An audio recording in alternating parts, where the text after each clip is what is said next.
Hello everyone. So this is another passage of reading comprehension, and this passage is on science, society and philosophy. So let's read the passage and understand it first. Alessandro Baricco paints a lively portrait of the modern age barbarian in his 2014 book, The Barbarians. He initially frames the issue as a simple struggle between the shallow and the profound. That means someone who is not that knowledgeable, and profound means deep, and shallow means on the top or the thin layer at the top, not very deep, and profound means deep. Mickey Mouse versus Flaubert, Big Mac against the Bouillabaisse. The barbarian is superficial, abhors depth, and spreads knowledge as thinly as possibly across the globe. So now in this starting of the passage, we can see that the author is trying to contradict between barbarians and knowledgeable, or difference between barbarians and people who are not barbarian. And author has given the differentiation by taking examples of these ranges. They have also said that the barbarian is superficial, that means they are shallow, abhors depth, that means they are not profound, and spreads knowledge as thinly as possible across the globe. The favorite means of transport is the internet, which connects everything and everyone at the speed of light. And the next paragraph, author says, but in his last chapter, now this is, so the first paragraph was the reference of a book by Alessandro Baricco, which was quoted by the author. In the second paragraph, here author is putting his own views and he is talking about the same book. So he says, but in his last chapter, Baricco visits the ultimate barrier built against the advancing hordes, the Great Wall of China. So he talks about Great Wall of China, and he says that when Baricco visits this particular Wall of China, which was built to stop these people or groups which were moving towards China. So this wall was built against these advancing hordes. So when Alessandro Baricco stands on the meandering wall and looks over the empty steps, meandering means windy, or which has lot of curves, which is not straight, and looks over the empty steps. Steps means large lands and green land, and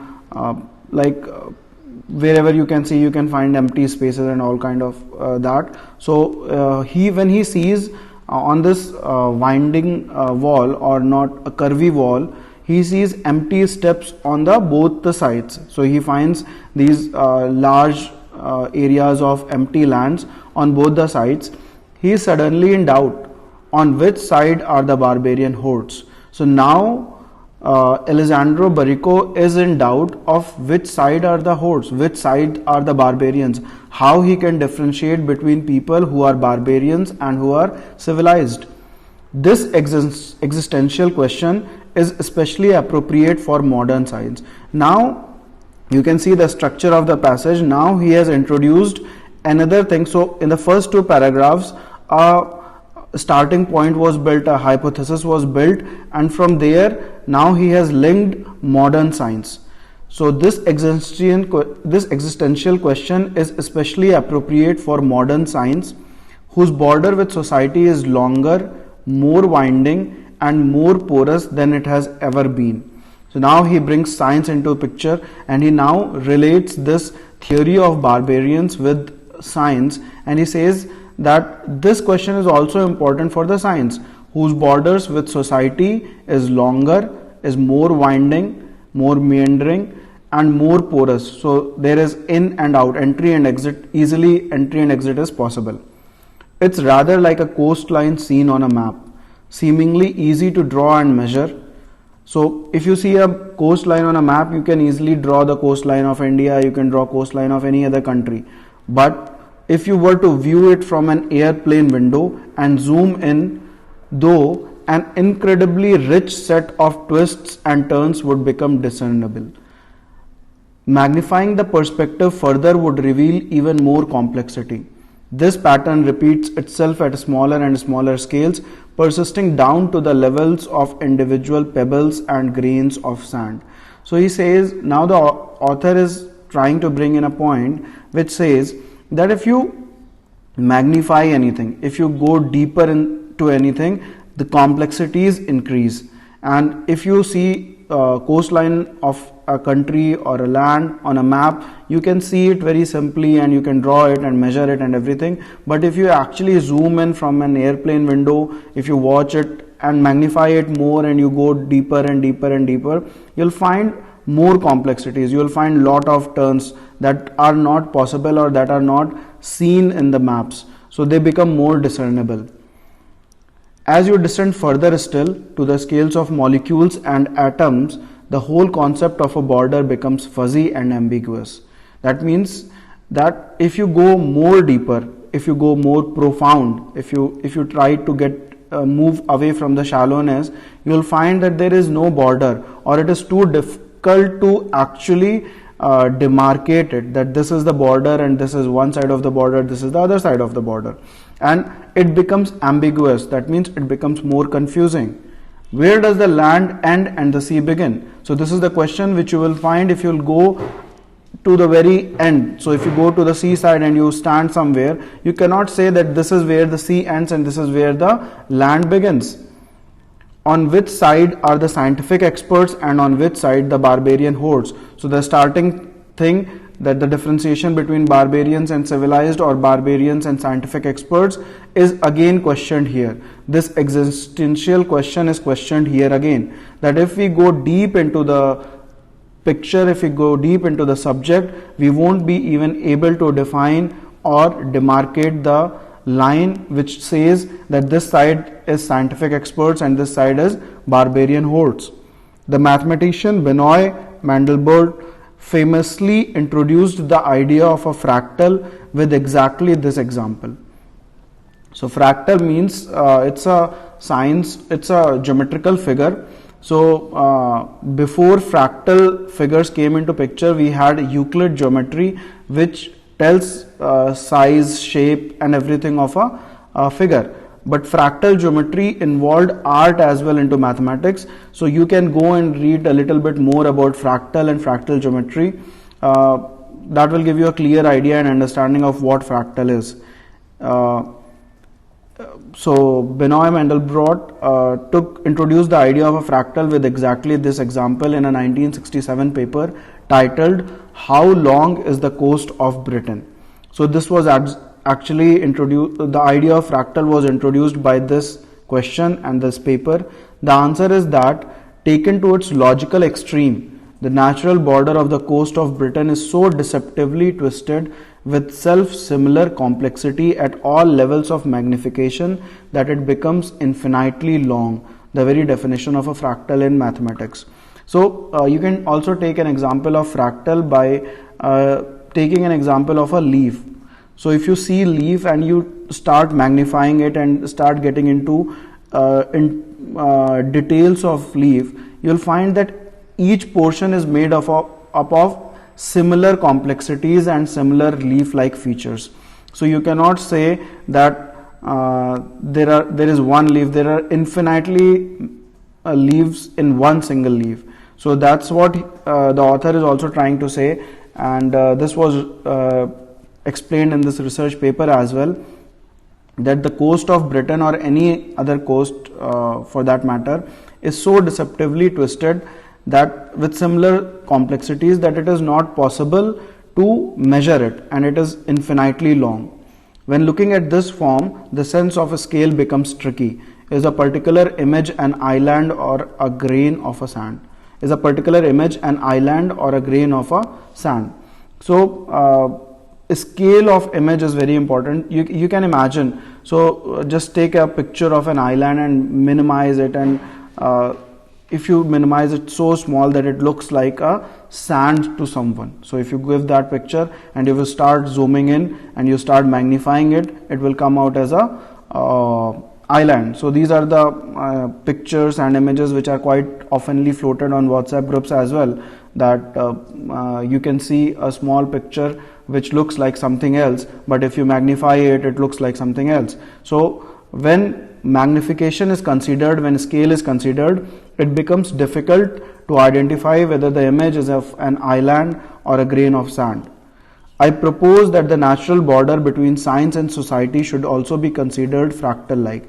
Now, author again links. You can see the linkage in the passages. Now, again, a linkage is drawn between science and society, considering fractal-like nature. That means this border is infinitely long and it can't be measured, and will become ever more so.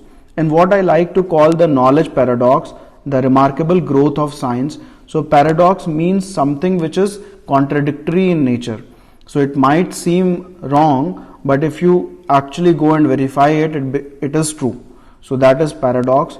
The remarkable growth of science, both in complexity and in the presence of our everyday lives, means that the frontier of knowledge simultaneously moves away from us and toward us.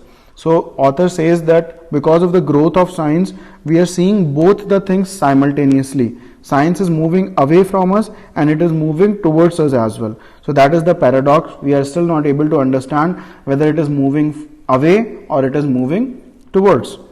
On the one hand, so now he gives an example. On the one hand, research by its very definition moves further away from our everyday experiences as it digs deeper into unexplored layers of knowledge. So research is moving away from us because it is exploring unexplored layers, things which are not familiar to us. It is trying to dig deeper, profound. As this happens, the path from cutting edge science to the public domain becomes longer with more winding, inscrutable hairpin bends. So this path becomes longer, and common man is not able to understand the complexities of the science. Science becomes less visible to the general public, but also literally, metaphorically, but also literally, since much present day research is done behind the closed doors of laboratories and universities and published in specialist journals behind paywalls. Paywalls means those websites or those journals where you need to pay and subscribe, then only you can go and read those papers. So author is saying that because of research getting deeper and deeper into subject, science is becoming less visible metaphorically as well as literally. So we cannot see science because we are not able to read those journals, and it is also beyond our comprehension, beyond the common man's comprehension. On the other hand, now we are talking about how it is coming towards us. On the other hand, and here resides the paradoxical element, science becomes more useful and relevant as its fractal border lengthens, often because of its growing complexity, which allows for much more targeted and precise applications. The latest scientific research can literally be found in our bloodstream and in our pockets in the form of the latest drug or a smartphone. So now it says that science is everywhere. You can find it even in our blood and even in our pockets. So everything which we are doing, we are getting closer to science.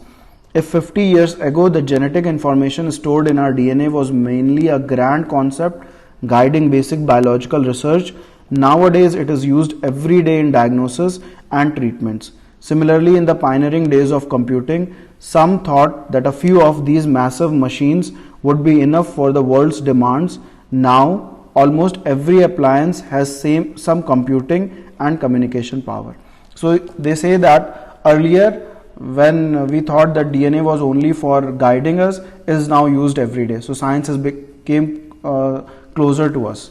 And similarly, when you think of computing, in the initial days it was thought that a few of these massive machines would be enough, but now every appliance is using computing and communication power. So in a nutshell, if we define this paragraph, if we structure this passage, the passage is mainly about barbarians and scientists or scientific knowledgeable people, and whether there is a border between these two kind of people or not. So there is no border, and how science is coming closer to us, and what is fractal analysis, how magnifying the problem increases the length of it and increases the complexities of the particular problem or that particular subject is the main idea of the whole passage. Let's go and see questions. So the first question is, what is the purpose of research as stated in the passage? So we can directly see it's a fact-based question. On the one hand, research by its very definition moves further away from our everyday experiences as it digs deeper into unexplored layers of knowledge. So the purpose of research is to dig deeper into unexplored layers of knowledge. Let's read options. To move from the unimportant to the important. We haven't discussed the importance of anything. We have just said that the job of research is to dig deeper into unexplored layers of knowledge. To move from the precise to the vague, no. To move from the familiar to the unfamiliar, that is the correct one, that is unexplored layers of knowledge. Unfamiliar means unexplored layers of knowledge. To move from the small to the big, that is also not correct. So the third point is the correct one, and that is the answer to this question. Next one, why does the author mention the term fractal border? Okay, let's see. So author has mentioned fractal border many a times, and the idea behind mentioning fractal border is that if we magnify things, their complexities increase. So let's see the options. To highlight the infinity of the land borders and its implications of the country's topography. That was just an instant. It was not the main idea of the passage. So this is the option which tries to take a fact from the passage and brings it as the main idea. So all those people who actually look at questions and then go to the passage and look at the answers, try to find the answers, may mark this one as the answer because it is a given fact, but it is not the reason why fractal border was mentioned. To prove complexity is more delusional than real, so we must carry instruments for perfect measurements. It's already given that there is no perfect instrument for measurement, and it's infinitely long. So the idea is to present this view that the size is deceptive and it can't be measured. It is long. It is infinitely long, and we just need to go deeper into the subject to understand more complexities of the subject. To elaborate the intricacies of the twisted length that make the actual size deceptive. So this may be the correct answer if we do not have anything else, because it talks about the borders, it talks about the intricacies, that is the complexities, and it also says that the actual size is deceptive, because we see that the actual size of the coast is whatever be it, but if we try to magnify, we find that there are so many intricacies, there are so many complexities, and in a similar manner that the length of that coast is infinitely long. So the actual size is deceptive. To make the border resemble a distorted version of the smallest of its component.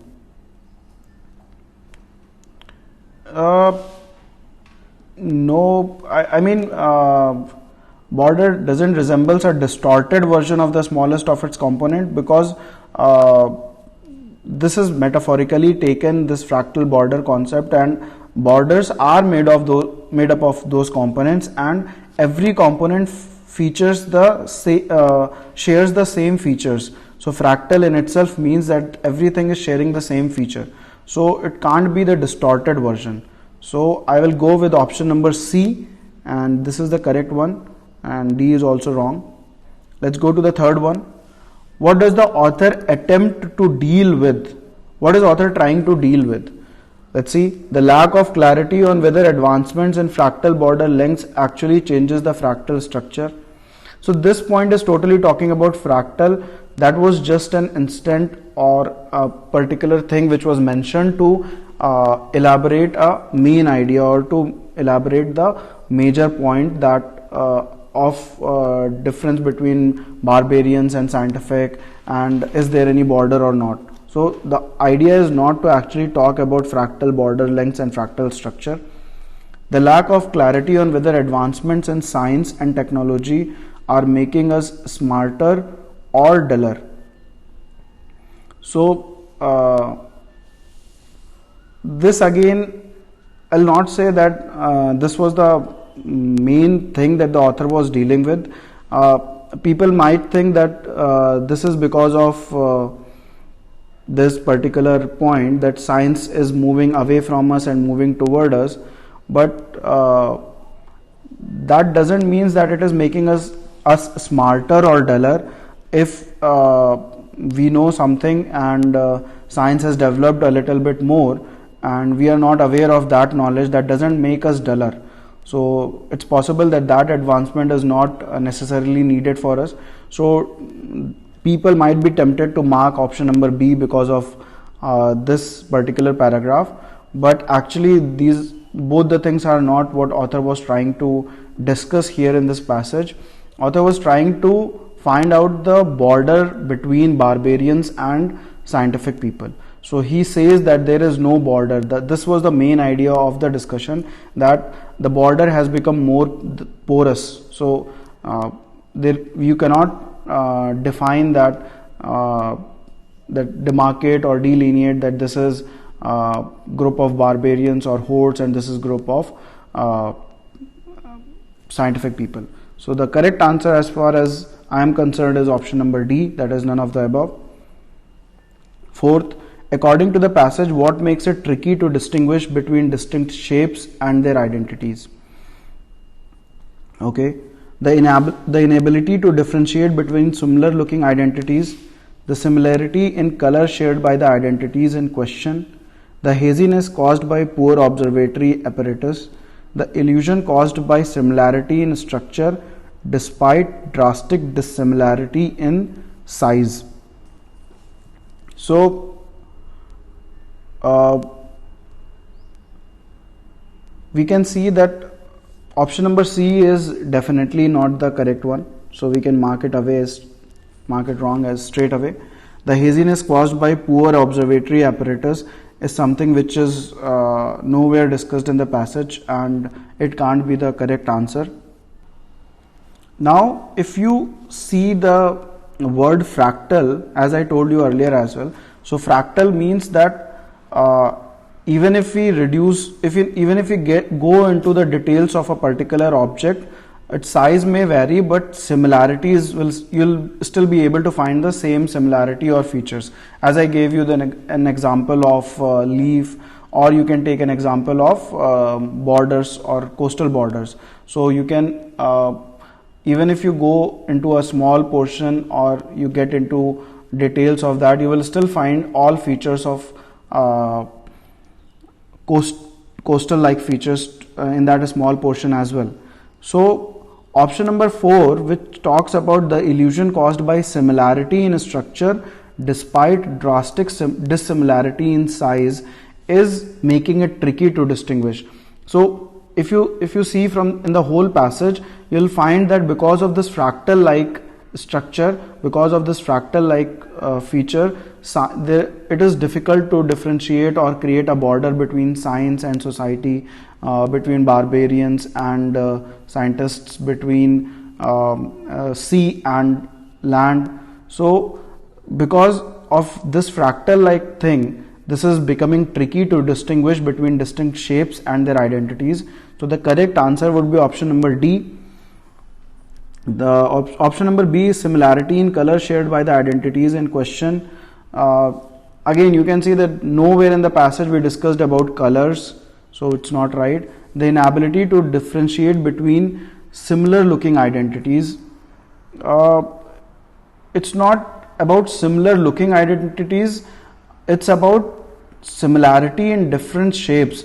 A coast or a leaf, if you go deep into that, we still find same features. So it's not similar looking identities, it's similarity in structure despite drastic dissimilarity in size. So the correct answer would be option number D for this question. Question number 5, according to the passage, what does the Great Wall of China symbolize? So we can see that here we have seen Great Wall of China. So visits the ultimate barrier built against the advancing hordes. So this, the Great Wall of China. So the Great Wall of China symbolizes a monument of defense against invasion, which is option number D. So the correct answer should be option number D. A construction born of sheer human effort, no. A portal of entry exit, no. It's the wall which is differentiating or which is built against the advancing hordes. So not entry exit portal. A structure of unending length, that is also not Great Wall of China. So Great Wall of China symbolizes a monument of defense against invasion. So that completes this passage. I hope you liked the explanation and questions were also quite clear to you. If you have any difference of opinion in any of the question, you can just comment in the comment section, and we'll discuss it.